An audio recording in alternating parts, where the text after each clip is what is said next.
E aí, meninos, tudo bem? Vamos lá para mais uma aula de geografia, tá certo? Comigo, professor Castro.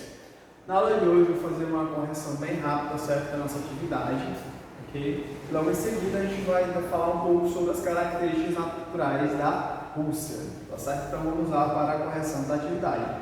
Na primeira questão, tá certo? Ele pergunta o que foi o plano Marshall, tá certo? Esse plano Marshall já discutiu em sala de aula, eu falei um pouco para vocês na aula passada, tá certo? O plano Marshall é justamente um plano dos Estados Unidos que ele transferia capital para a Europa. O principal objetivo, no caso, era a reconstrução, só que nós sabemos que um dos objetivos também era justamente impedir com que o socialismo se expandisse pelos países da Europa, ok? Aí, no caso, os países que se beneficiaram foram principalmente aqueles mais devastados na primeira e segunda, principalmente na Segunda Guerra Mundial. Esse objetivo já foi comentado com vocês, ok? Então vamos lá, segunda questão. Sobre as origens da União Europeia. Quais eram os objetivos da seca? Tá certo? Porque eu coloquei para vocês, tá certo? Os principais objetivos da seca. Nós tínhamos a livre circulação do carvão e do aço, onde não era mais necessário pagar uma taxa, digamos assim, para poder comercializar o aço entre os países membros. Assegurar o livre acesso às fontes de produção, respeito pelas regras de convivência entre os países membros e a transparência dos preços, a fim que não houvesse, digamos que, nenhuma relação injusta, digamos assim, tá certo? Item B. Mencione os principais avanços nas políticas de integração entre os países após a criação da CEE, tá certo? E aí, pessoal, é bem interessante falar sobre essa questão da criação da CE, porque ela vai ser criada justamente, digamos, para consolidar, certo? Que já existia antes, essa relação de fluxo entre pessoas, o fluxo de mercadorias, tá certo? Ela tende a intensificar cada vez mais, tá certo? Isso aí, só reforçando o que nós já havíamos visto. Terceira questão. O Tratado de Maastricht preocupou-se em aprofundar a unificação europeia do ponto de vista da livre concorrência. Quais foram os avanços trazidos para esse tratado? E aí nós temos esse tratado serve para a criação da União Europeia, ok? E aí nós temos aprofundar as reformas realizadas para a implementação da União Europeia, tá certo? Lembrando que continua com a livre circulação de pessoas, livre circulação de mercadorias. E aí ele vai especificar ainda mais uma política, tá certo? Comum para todos os países membros.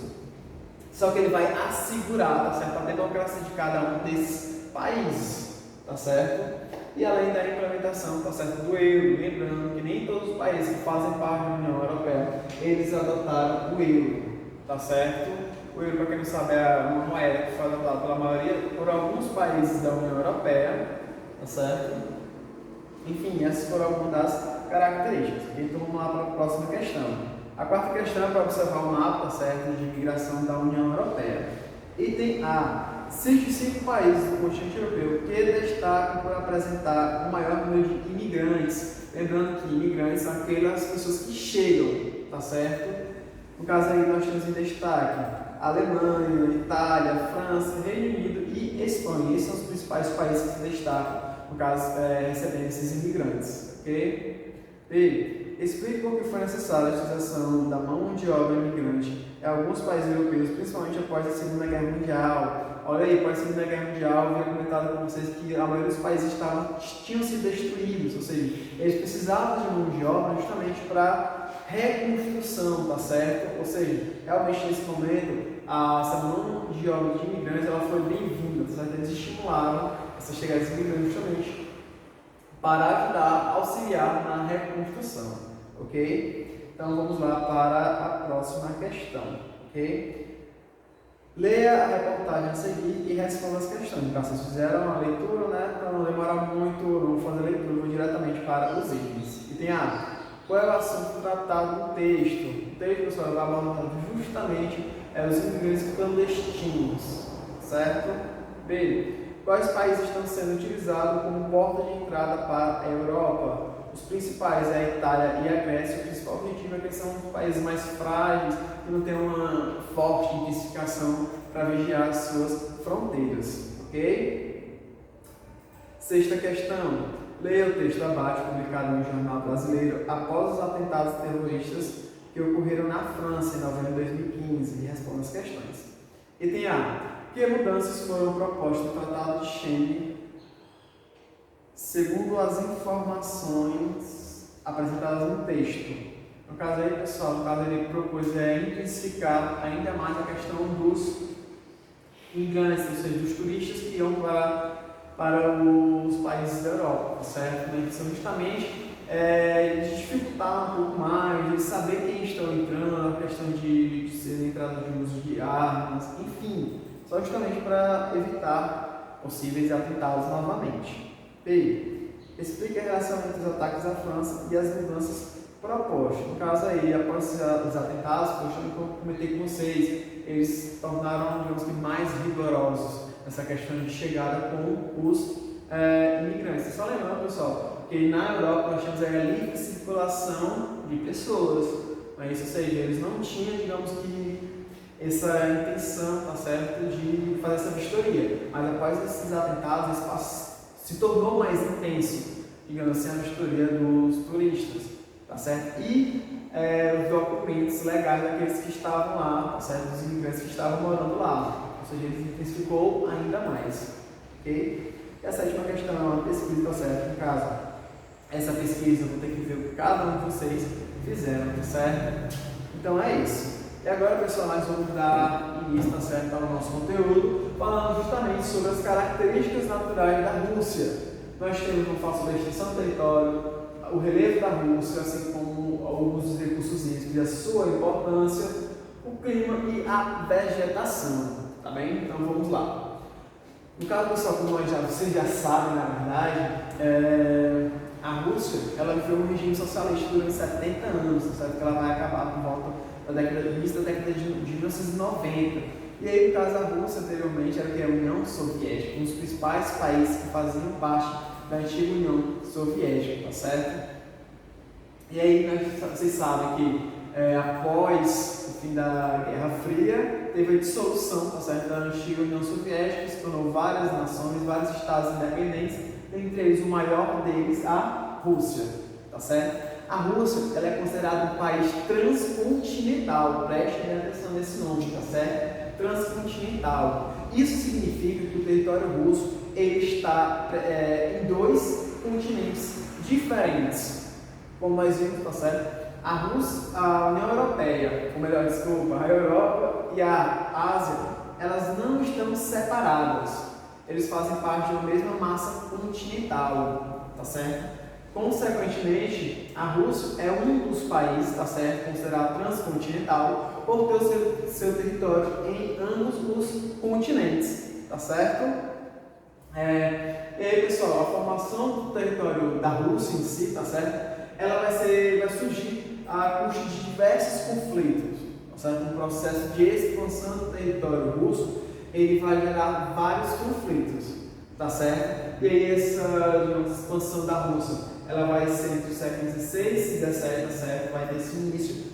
Vai ter início a essa expansão da Rússia. A região, tá certo, onde vai iniciar assim, a Rússia vai ser essa região de Moscou, tá certo? E aos poucos, vocês podem observar aqui, ele vai assim, dominando essas áreas distintas, tá certo? E aí, pessoal, vamos só lembrando que esse vai ter uma imagem semelhante, tá certo? No livro de vocês, é muito interessante vocês darem uma olhada, tá certo? E aqui nós temos um pouco, tá certo? O período que foi anexado à Rússia, ok? E só título de localização, tá certo? A Rússia está localizada no hemisfério norte, tá certo? Próximo ao Círculo Polar Ártico, por isso que é uma região de clima frio, tá certo? Principalmente essa região aqui da Sibéria, ok? Pronto. E aí, como vocês estão vendo, a Rússia, pessoal, ele tem os maiores territórios do mundo. Pra vocês terem ideia, a Rússia ela tem praticamente 2 vezes o tamanho do território brasileiro, tá certo? Devido à sua grande extensão no sentido leste-oeste, ele vai ser o país que vai ter o maior número de fusos horários diferentes, vocês podem observar aqui, tá certo? E aí, na intenção, tá certo, de integrar o território russo, tá certo? Eles criaram a ferrovia Transiberiana, tá certo? Que digamos que vai ligar o território russo de uma ponta à outra. Vocês podem observar que essa Veneta seria a Transiberiana. Vocês podem observar. Ela tem mais de 8.000 quilômetros de distância. Tá certo? E agora vamos falar um pouco sobre o relevo da Rússia, tá certo? Vocês podem observar que a Rússia é composta basicamente por relevos baixos, tá certo? Com exceção dessa região aqui, tá certo? Onde vai ser o Cáucaso. Nós temos também essa região aqui, que aí tem os relevos mais elevados da Rússia, e toda essa porção aqui, tá certo? E nós temos uma depressão também na Rússia, justamente a depressão Caspiana, apesar dessa região ser uma região de desertos gelados. E é interessante falar em desertos gelados, que quando se fala de deserto, você lembra de uma região com bastante areia, quente, né? Mas existe também os desertos gelados, tá certo? Uma região semiárida. Essa semiaridez é justamente a questão da quantidade de água disponível na atmosfera. E a água, quando ela está congelada, tá certo? Ela tende a se tornar mais densa, ficar mais próxima da superfície, deixando o ar mais seco. Porque justamente essa região, tá certo? Nós temos aí os montes Urais, tá certo? Vai dividir, na verdade, de norte a sul. É justamente essa região aqui que vai delimitar, tá certo? A porção asiática da porção europeia, ok? Os rios, tá certo? O território russo ele tem mais de 120 mil rios, tá certo? Dentre esses rios vai se destacar os rios Lena, Ob e Yenisei, tá certo? Que vai percorrer praticamente toda essa região da Sibéria, seria ao norte do território russo, tá certo? Nós temos o rio Volga e o rio Don, tá certo? E é interessante falar, tá certo, que esses rios ele vai ter um grande potencial para a geração de energia, tá certo? Além do escoamento da produção, tá certo? Ou seja, esses rios eles têm essa grande importância dentro do território, ok?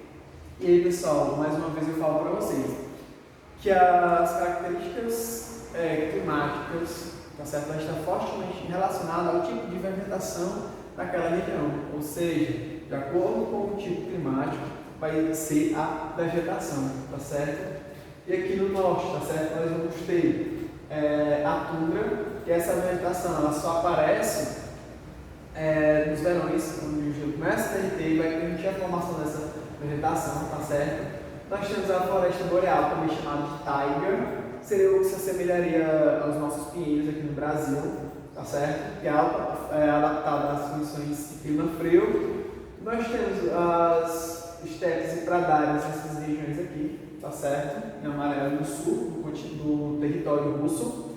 Nós temos a vegetação de altitude nos pontos mais elevados, que seriam justamente os montes Urais, esse ponto que eu falei para vocês, tá certo? Que tem um relevo mais significativo na Rússia. Nós temos também o deserto frio, como eu vou comentar com vocês, tá certo? Ou seja, essas seriam as principais vegetações da Rússia, ok? E como eu havia comentado com vocês, ela sempre vai estar associada ao tipo de clima, vocês podem observar, tá certo? Olha, mal você, às vezes dá para enganar, esse que é o mesmo, mas não, tá certo? Porque a vegetação ela é adaptada às condições climáticas. Ao norte nós temos o clima polar, tá certo? Que justamente que foi para você estar próximo ao círculo polar, nós temos uma bastante fria. Nós temos a floresta temperada, tá certo? A gente tem a vegetação taiga. Nós temos o clima frio, tá certo? Desculpa, o clima frio nessa região aqui. Nós temos o clima temperado e o semiárido. Só que o clima semiárido é frio, tá certo? Ele não seria quente, tá bem?